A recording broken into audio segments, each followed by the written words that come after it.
What are you afraid of? What are you afraid of? The only thing you have to fear is fear itself.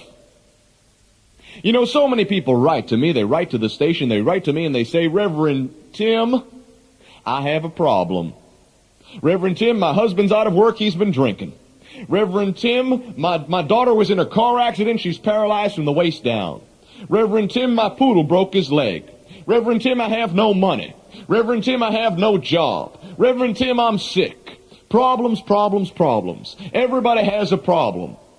And they write to me.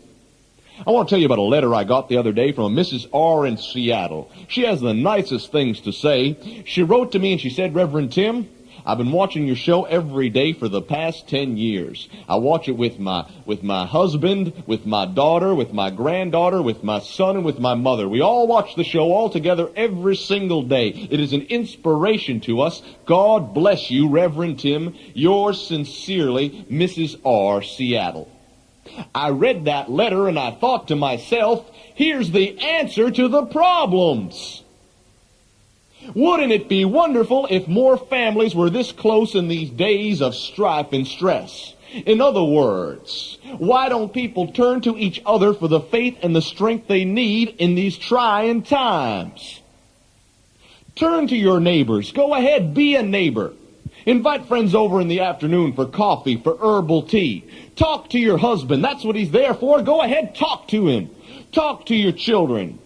Go to the public libraries. Sometimes books have the answers you're looking for, especially the greatest of all books, the Holy Bible.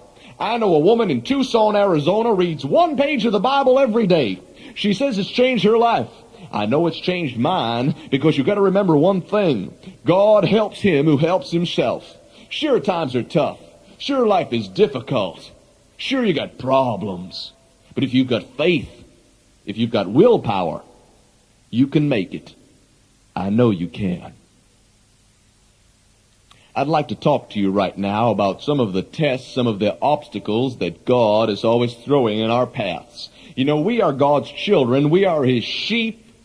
God is up in heaven and he's thinking about us, and he's thinking, what kind of test can I put on their way today? What kind of obstacle can I put in their way? What kind of weight can I put on their back? Here's a little bit heavier, a little bit heavier, a little bit heavier. As it says in the Bible, he who carries the greatest burden, he shall know the greatest truth. Isn't that true? I'd like to talk to you right now about some little children who carry a burden much greater than any we'll ever know. I'm talking about the millions upon millions of starving little children in Southeast Asia, in Africa, in South America. Millions upon millions of starving little children. If you're watching on your TV set right now, you can see pictures of them. Aren't they cute? Little starving children. They're starving and they're little. I want you to think about those starving little children right now, and I want you to think about that extra piece of pie you had to have with dinner last night, that little bit of extra dessert. You had to have it, didn't you? I want you to think about that movie you went to see last week, filled with sex and violence. What did it cost you? $5 and who knows how much for popcorn. I want you to think about all those things, and I want you to think about those little starving children, and I want you to get out your checkbook, and I want you to write me a check for $18. And next month I want you to write me another check, and the month after that, and the month after that.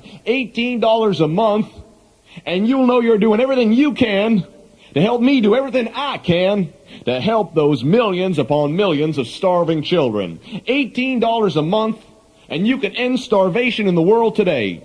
$18 a month, and the next time you want an extra piece of pie, well, you just go ahead and eat all you want. $18 a month, and the next time you see some poor beggar on the streets, all covered with rags and drool, he's got his hand up to you begging for a quarter, well, you can just walk on by and know you helped the likes of him. You know, there are two kinds of people in this world.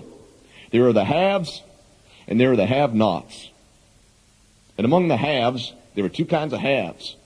There are those who take out the checkbook when the time is right, and there are those who just turn off the TV. Let us pray.